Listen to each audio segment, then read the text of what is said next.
자, 대통령 하나 바뀌었다고 평가가 완전히 달라지고 있습니다. 제가 얼마 전에 영상 올렸었는데 경제가 진짜 심각하다. 그래서 현재 경제 정책으로 극복을 할 부분에 대해서 물론 긍정적인 부분이 많이 있겠지만 문제가 될 점이 많이 있다. 예를 들어서 채권을 발행하는데 그냥 채권을 막 발행한다든가 이런 식으로 하게 되면 또 문제가 될 수 있으니까 여러 가지를 좀 지켜봐야 되는 상황이다. 이렇게 영상을 올렸고 현재 망가진 문제는 윤석열 정부가 생산성 있는 곳에 오히려 돈을 빼고 생산성 없는 부동산에 돈을 쑤셔 넣었기 때문에 문제가 된 거다. 그런데 제가 물론 제목을 조금 오해 갈 수 있게 쓰긴 했습니다. 그래가지고 내가 리박스 풀이 뭐냐 하고 있어. 저는 심지어 선거 전에도 부동산 정책에 대해서는 이재명, 김문수, 이준석 중에서 이재명이 제일 낫다 이 얘기를 했었는데 그래서 오늘 하는 이야기도 마찬가지예요. 대통령 바뀌니까 저는 좌파 우파를 떠나서 저는 윤석열이 우파도 아니고 윤석열이 보수도 아니에요. 그래서 윤석열에 대해서 비판을 하니까 나보고 자꾸 좌파라고 하질 않나. 제목 하나 가지고 리박스풀이라고 하질 않나. 왜 자꾸 이걸 정치적으로 보고 있냐. 윤석열 물러나고 새 대통령 들어오니까 경제 전망 많이 좋아졌다. 지금 딱 그게 드러나고 있죠. 이거 가지고 또 좌우 나누겠다. 자, 이재명 정부 추경 효과 기대감으로 글로벌 투자 은행들의 성장률 전망이 재상향되고 있다. 그래서 골드만삭스 같은 경우도 경제 성장률 전망치가 다시 조금 높아졌고 물론 이 수치는 기대감만 반영한 것이기 때문에 추경 규모가 어느 정도 되고 추경이 어느 정도까지 흘러 들어가느냐 경제로 잘 흘러 들어가느냐 이것에 따라서 조금 또 변동이 될 수가 있습니다. 바클리도 0.9에서 1.0으로 소폭 올리고 모건 스탠리도 소폭 올렸다. 이것뿐만이 아니라 경제 심리가 10개월 만에 또 최고 수준으로 올랐습니다. 새 정부 출범과 기준금리 인하에 대한 기대가 맞물리며 뉴스 심리 지수가 전월 대비 3.77%포인트 상승했다. 최악이었을 때는 계엄 이후 탄핵까지 가는 그 정국이었고 이것은 박근혜 전 대통령 탄핵 시기보다 2배 가까이 높았다.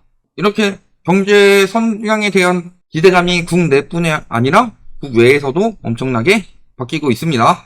어쨌든 누가 되더라도라고 될 수도 있겠지만 거의 정해진 수순이었기 때문에 저런 전망들이 나왔겠죠. 그리고 푸는 돈은 내수에 집중이 된다. 지금도 말씀하시는데 그런 인간들 많잖아요. 추경하면은 이게 부동산으로 흘러 들어갈 것이다. 부동산으로 흘러 들어가게 만들었기 때문에 문제가 됐던 겁니다. 근데 보세요. 추경은 엄청 많이 했어요. 어디로 들어갔어요, 다? 코로나 때보다 추경 더 빡세게 들어갔죠. 근데 내수로 안 들어가고 거의 다 부동산으로 흘러 들어가게 만든 거죠, 사실. 그런 거라서 어디로 흘러 들어가게 되느냐? 과거에 코로나 때 국민지원금 이런 거 들어갔었죠. 재난지원금 같이 들어갔는데 그게 실질적으로 부동산으로 흘러 들어갔냐. 물론 저는 부동산으로 흘러 들어가게 되는 경우는요. 이게 모이고 쌓여가지고 원격을 만들 수 있어야 되는데 그게 가능한 상황이에요 지금. 25만 원 더 들어왔다고 해서 부동산 더 비싼 거 사겠냐 지금 상황에서. 그래서 추경 중에서 절반 이상은 내수로 풀린다. 그러면은 내수로 풀리는 것은 아까 말씀드렸지만 지역화폐라든가 혹은 재난지원금 재난 상황처럼 경제재난이죠. 아니면 자영업자 지원 이런 쪽으로 들어가는 것이기 때문에 결국에는 저런 것들이 경제에 어떤 영향을 미치느냐 봐야 되는데 문제는 지금이 완전히 사막이에요. 지금 내리는 비가 보슬비가 될지 소나기가 될지는 모르겠지만 그 전에 정부에서 제가 말씀을 많이 드렸지만 부동산 쪽으로만 돈이 흘러 들어가게 만들었기 때문에 그것은 내수경제라는 그 땅에 있는 지하수까지 빼다가 딴 데로 옮겼던 상황이죠. 그래서 완전히 쩍쩍 가을라져서 말라붙은 땅에는 보슬비라도 내리면 도움이 되는 거죠. 그러니까 내수 시장이 조금 더 좋아질 거고. 근데 내수는 조금 더 나아질 수 있어도 문제가 많이 있죠. 일단은 수출. 불황형 흑자도 모자라서 적자로 갈 수 있다. 그리고 그 부분은 우리나라가 유독 심각하다는 거죠. 한국은 흑자 규모가 크게 줄었는데 일본이나 대만은 늘어났고 또 미국이 중점적으로 때리고 있는 중국도 소폭 감소했는데 우리나라만 급감하고 있다. 이게 정부 하나 바뀌었다고 해서 바로 해결될 일은 아니에요. 비정상의 정상화가 어느 정도 되는 거지. 워낙 전 정부가 비정상적이었던 거고. 이거는 제가 말씀드리잖아요. 비정상이었나 정상이었나 자기한테 유리하면 정상이고 자기한테 불리하면 비정상인 게 아니라 계엄 터뜨리는 것만 보더라도 답이 나온다. 누가 어떤 정부에서 그런 식으로 대응을 하겠냐. 지금 상황에서는. 그러니까 특례 보금자리론이니 디딤돌 버팀목 대출 완화라느니 애를 낳게 하기 위해서 대출을 내준다. 신생아 특례라느니 뭐 이런 정책들이 나오는 거지. 애를 낳으면 들어갈 돈이 더 많은데 애를 낳아서 대출을 내준다면은 어쨌든 계속 부담이 생기는 거 아니에요. 그래서 이미 경제는 망가졌어요. 부동산을 부양하게 되면 주거비가 많이 늘어나기 때문에 내수 경제가 살아날 수가 없다. 근데 건설 경기를 살리겠다는 일념 하나로 부동산을 부양을 했죠. 근데 그렇다고 해서 건설 경기도 지금 살아나요? 오히려 건설 경기가 제대로 살아나고 정상화되기 위해서는 가격 정상화를 해야 된다. 아무리 공급 부족이니 뭐니 하더라도요. 사겠냐 그 분양가에. 살 수 있는 능력이 안 되는데. 예를 들어 동네에 음식집이 없다고 해서요. 오마카세 들어오면은 오마카세만 다 가가지고 사 먹겠어요? 비싼데? 밥집이 없으면 뭐 해 먹든지 아니면은 저기 뭐 편의점 가가지고 그런 걸 사다 먹고 그런 식으로 버티지? 그러면은 분양 가격의 정상화가 돼야 되는데 언론에서도 계속 부추겼죠? 인건비 오른다. 또 자재비 오른다. 등등. 뭐 유가 오른다. 물가 오른다. 물가 오르는 거, 인건비 오르는 거, 자재비 오르는 거 다 합쳐도요. 분양가가 더 많이 올랐어요. 그리고 심지어 물가가 디플레이션에 가까웠던 코로나 때도 분양가는 폭등을 했다. 이 부분에 대해서 말하는 곳이 없죠. 다 지금 합심해가지고 올리려고 하니까 그러니까 건설 경기가 안 살아나는 거예요? 그러면은 분양가 때문에 건설 경기가 안 살아나고 또 대충 지었죠. 워낙 문제도 많았죠. 요즘에 신축 아파트가 무슨 신축 아파트예요? 검단 자입 지하주차장 무너졌던 거요. 거기 안전등급 D 나왔었어요. 안전등급 D면 뭐냐? 재건축 아파트란 소리예요. 재건축 아파트가 안전등급이 떨어져서 예전에 문재인 정부 때 안전등급 통과할 정도 되려면 D까지 떨어져야 된다. 신축 아파트가 그러고 있는데 그게 그런 것들이 문제였다는 거죠. 그게 깊숙이 박혀있는데 디레버리징 한 번에 확 될 수 있어요? 갑자기 GDP 대비 가계부채가 올해 말까지 80%로 떨어질 수 있어요? 갑자기 그렇게 딱 주거비 부담이 확 줄어가지고 내수 경기가 코로나 터지기 이전까지 확 좋아질 수가 있어요?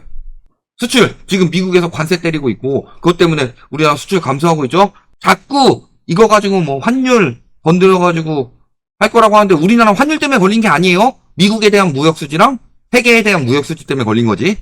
그 경상 수지 때문에 걸린 거지. 그러면은 수출 전망 괜찮아요? 이것만 보더라도 수출 전망 굉장히 안 좋죠. 차라리 우리나라랑 똑같은 일본 같은 경우 어때요? 일본도 환율 관찰 대상국에 들어갔는데 오히려 늘어났죠. 우리나라만 심각하다는 소리예요. 특히 여기서 많이 잡아먹잖아 우리나라 거. 경제가 전망이 조금 좋아질 수 있더라도요. 이번 정부에서 한 번에 극복은 안 돼요. 그 전에 워낙 망쳐놔가지고. 심지어는 기준금리가 올라가고 있는데 시중금리를 낮추는 미친 짓거리를 했는데 그게 과연 보수이고 그게 자본주의의 기본 논리로 한 거예요? 내가 그래서 그런 부분 가지고 윤석열 정부 이야기하면서 맨날 욕하던 게 그거잖아요. 좌파에서 돈 푼다. 좌파에서 시장 논리를 거스른다. 금리가요 자본주의의 기본 중에 가장 핵심 중에 핵심인데 기준금리가 올라가는데 시중금리를 인위적으로 내리는 짓을 한 윤석열 정부는 그러면은 그렇게 따지면은 좌파 중에 좌파 아니에요? 이 부분에 대해서 이야기하면 윤석열 욕한다고 나보고 빨갱이래. 이 달짜인 빨갱이 새끼야! 이런 말 달고 가고 그렇게 망가진 경제 가지고 이재명 정부 때 경제 심각하게 받았다. 그래서 진짜 심각하다. 이재명 경제정책으로 해결될 수 있을지도 모르겠다. 그 이야기 했더니 나보고 또 이번 리박스쿨이래. 이러다가 나한테 리복 광고 들어오는 거 아니에요? 리박 하면서. 제가 전 정부가 또 경제 망쳐놓은 거 하나만 더 보여드릴까요? 공공기관 부채가 200조 돌파했습니다. 그러면서 4년 새 200조 원 늘며 하면서 요걸 자꾸 이제 문 플러스 윤으로 만들려고 하는데 보세요. 4년 만에 200조 가량 증가했는데 자 2020년 541조에서 21년 584조로 43조 정도 늘었죠. 2020년 되면서 86조 가량 늘었죠. 23년 되면서 또 한 69조 가량 늘었죠. 어디서 다 늘렸어요, 공공기관 부채. 그래서 제가 말씀드렸잖아요. 국가 부채가 늘어나는 대신에 국가 부채는 수치적으로 나오니까 공공기관 부채 늘려가지고 티 안 나게 늘렸다고. 이게 그나마 이런 공공기관은 티가 나죠? 더 티 안 나는 D3 같은 데 가보면 얼마나 나냐. 그 다음에 부채는 아니더라도 주금공 혹은 외평기금. 이거 외평기금은 환율 관리하라고 있는 기금이고 주금공은요 청약통장 넣은 사람들을 위해서 그거를 안전하게 보호해주면서 청약점수 줘가지고 그런 기금인데 그거를 다 꺼내다 써가지고 정부 적자 메꾸고 분양가 올리는 데 썼잖아요. 지금도 공공기관 부채는 심지어 코로나 때보다 그 이후에 윤석열 정부에서 훨씬 더 많이 늘렸죠. 그래 나라가 돈이 없는 거예요. 이번에 왜 추경하겠어요? 공공기관 부채로 감당 안 되고 공공기관 자금으로 감당 안 되니까 추경하는 거죠. 국가 부채 늘어나게 되면요, 이거 또 분명히 문제가 돼요. 제가 말씀드렸죠. 국채를 발행하게 되면은 국채 가격이 떨어지니까 상대적으로 원화 가치가 떨어질 수밖에 없다. 제가 왜 플라자 합의 이야기 나오기 전까지 계속 원화 가치가 떨어지고 환율이 올라갈 것이라고 전망을 했겠냐. 지금도 사실 우리나라는 이재명 정부더라도 경제 위기를 못 막을 가능성이 굉장히 높아요.